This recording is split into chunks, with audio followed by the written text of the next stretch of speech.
Alright, so this is my basic cleaning procedure for resin prints. My hope is to really, for the entire process, only use one pair of gloves, kind of just to reduce waste, and also just because I think it's a nice way to do it. Right here we have another print on the printer. There is one plate of prints in this bowl. There's another plate of prints here. These are from yesterday. I generally let it build up until I have enough to waste a pair of gloves on. I usually have one glove that I use to get the build plate off. I scrape the other one barehanded and then put on both pairs of gloves for the final, getting all the supports off. I do like to take the supports off before they're cleaned. These two are just still covered in resin. They've not been rinsed at all. Um, I'm using a Mr. Clean cleaner, which is in here. There's also some in the wash station bucket back here. Um, and really, it doesn't matter. I don't think the process matters at all for what cleaner you're using. It's just another process. Take the lid. And one thing that I do is I very quickly, I'm actually going to, before I get that, I'm going to give myself a clean bowl. Those prints from yesterday. We have a print plate full of little dudes. I use the standard scraper that came with the anycubic. It's dirty from the other ones. I only wash it every time I wash. I wash all the prints. The only note for the anycubic scraper is I did sharpen the edge of it pretty far. It is pretty damn sharp, and that seems to help quite a bit on getting models off the build plate.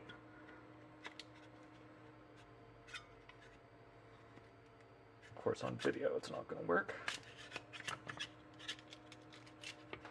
There we go. Alright, and then I just check the build plate, kind of scrape any goobers off, check it to make sure there's no pieces. There are not. That's good. That's a little bit of, that's a resin here and there, that's okay, but we just don't want the particulate matter.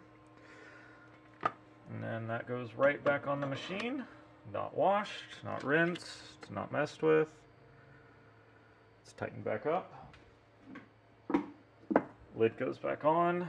The only difference is if I've not printed that exact file before, I will take this and look and check to see if I'm missing anything. And if there's any missing pieces or pieces that I think might be stuck to the FEP, I will run my finger. I'll run my finger along the bottom of the FEP just to check for parts. But it does get a lot of resin on your gloves and waste some resin and give you a chance of spilling resin out of the bin, so I try not to do that. So now we're going to break down all of these. The big thing is that this is messy. It gets sticky. You can already see that there's resin on these gloves. And I think it's important to notice it's important to note that resin supports are built to actually pull the model up off of the FEP. That's the way that they're made to be strong. So we can kind of use that to our advantage in that we know that that's the strong direction. So if we push to the side, if we give it a little bit of a wiggle or a little bit of a twist, we know that we are going against the strength of those supports, and our little pieces come out reasonably easily. I have this build plate set pretty tight, so there's parts around some of the sharp bits. You can see that that's just a, this is an Alien Hives model from One Page Rules, and it came out just fine. Not a lot of foolishness, just goes right in the vat. And then of course the nice thing is that once you start to get through these, they get easier because you don't have stuff around it. If you're really worried about your models, just break this apart. You should also wear glasses during this because this can definitely throw resin as these pieces snap. Again, pulling this isn't going to do me anything. Giving it a little bit of a twisty wiggle gets that piece right off. So I'm going to keep going. You can see that all these just bend, and when they bend, they let go. And these are the pre-supported ones from One Page Rules. I've not messed with these at all, except to plate them.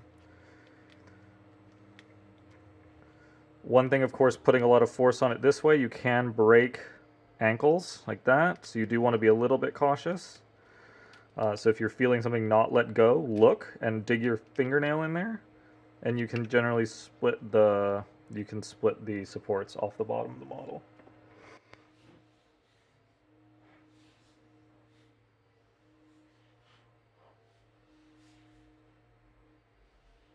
And also, if you get little bits of support in the cleaner, that's fine. You can just take it out later. You can take it out later, but it keeps all of the resin on all of. You have to think of how much surface area that actually is. That's holding resin, and we're not putting that in our cleaner. So we're keeping our cleaner clean longer.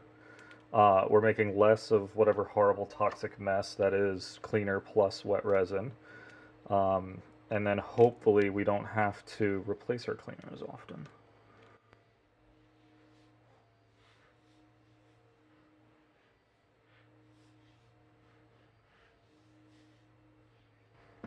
All right, now we're going to move on to some bigger models.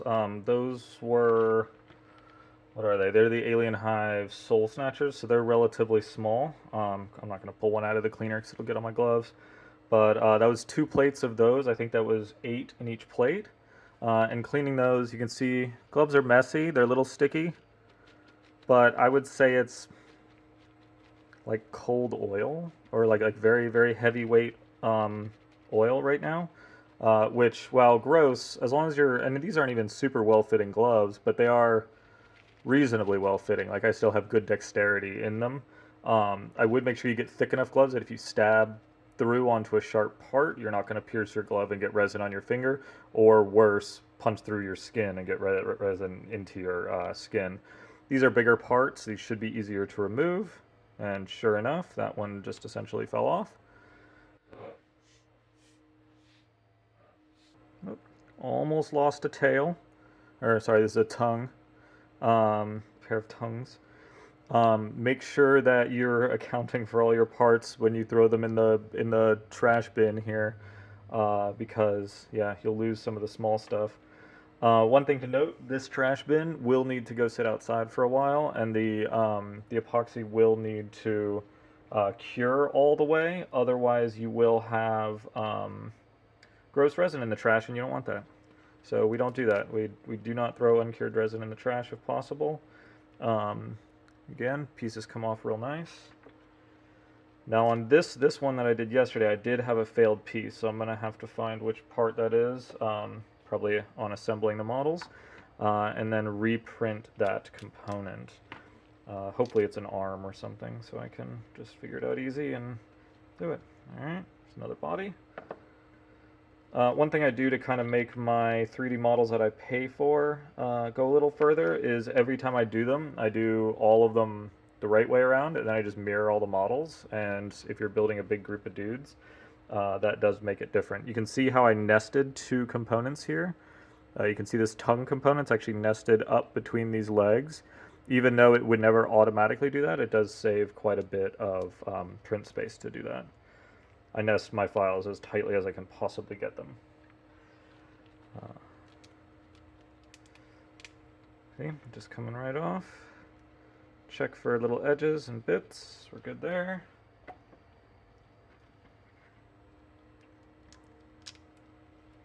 One thing on big pieces like this that are relatively smooth, I always make sure that there are 2 vent holes. There's one in the bottom of the model, so the part that's closest to the build plate, and then I actually punch one away from the build plate as well, so it relieves the air pressure and drips as much of the resin out of that hollow piece as possible. This is in a part that you're going to be able to see. It's the bottom of a tail like this, but because it's the bottom, I'm just going to take a little bit of super glue and patch that right up. You can take a little bit of putty or whatnot and patch that up, but it does let the inside of the model drain, so when we put it in our cleaner, we're not just throwing, you know, essentially a tiny jalapeno's worth of resin into the cleaner. That would be gross. We don't want that. All right. So here's our last arm. Looks pretty good. Oh, so our failed component looks to have been an arm. You can see where it stuck to the build plate and exposed the rest of it as just a flat thing. It ripped itself off of the supports. And you can see this is much more shiny and covered in resin than the last few pieces. And that is because I had to pull this directly out of the vat. It didn't have the time to just sit there and drain for an hour or two, because I don't take the prints off immediately. They definitely have some sit time. Now, that is just kind of a neat little bit of stuff. So I'm actually going to wash this and keep it, just because it can go to being part of a base or something else, part of some diorama. So now, that's all my parts in the cleaner.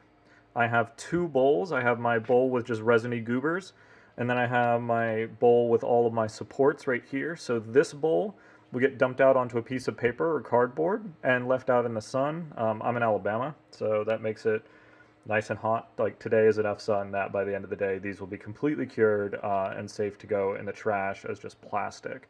I wish there was something better to do with them. Some people use them for terrain and little bits of stuff like that.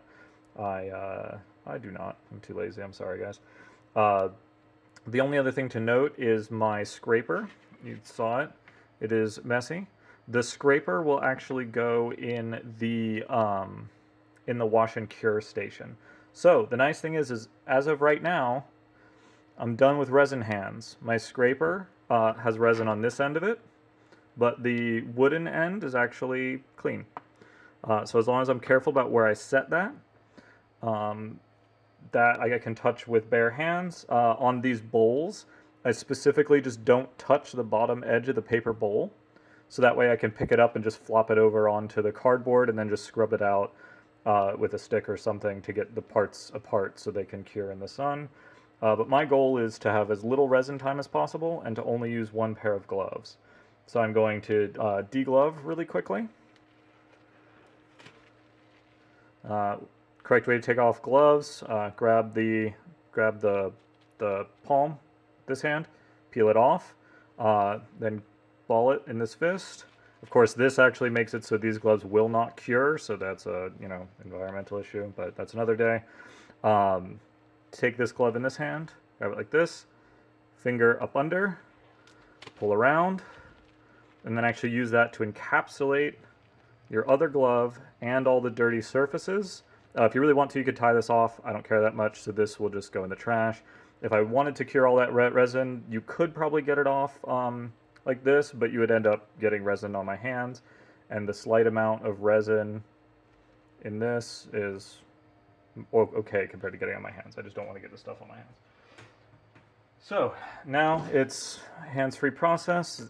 I'm going to move the camera in a moment, but the first thing I do is this is one of those clampy tops. Just clamp this down, and then much to the chagrin of, I think, everybody in the audience, this gets a shake. If the models can't survive being shaken in a liquid, they're not going to survive on the tabletop, so there's just literally no sense in being fragile and dainty with them now if they're just going to break later.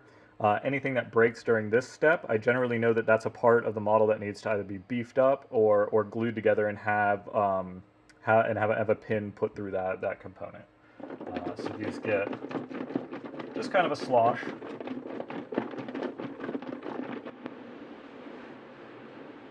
Set that to the side. Now, to avoid touching the interior components of these things, I move the models one of two ways. One of which I have a set of chopsticks. These are just cheap disposable chopsticks that you get with food. You can also just buy them.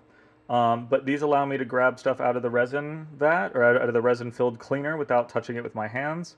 I just kind of have a line that, see the little black lines on these? One, it lets me know that these are the dirty ones, but it also lets me know that I can't put these in cleaner up past that point, because I know that my hands go to the point and cleaner comes up to the point, so I know that I'm not touching, resin-filled nasty cleaner. So I can either move my individual components like that from cleaner to cleaner to cleaner, or another way that I've found is I actually bought two identical ones of these boxes. These are just Sterilite Ultra Seal. They are from Publix. I think I got these at Publix. But I have two identical ones, and the reason I got these at this size is I have the anycubic washi doodad, which you can see right here, and then this is the bin for the anycubic. I just don't want to touch that resin. That's the bin for the anycubic. Wash station thing. Now, in the wash station thing is this mesh cage, I guess. So one thing I can do with this is I can put the mesh cage inside of this Tupperware. And then the second Tupperware, the one that has the models in it right now, I just touched that cleaner, of course, the inside of that. Don't do that. One thing I can do with this is I can just unlatch this, pour it through this cage, and then lift this out as a strainer. That goes right into the wash and cure for one final, or for the secondary wash. It goes for about 15 minutes. And then I pull out this cage and I rinse this off in water and just run a lot of water down the sink with the cleaner.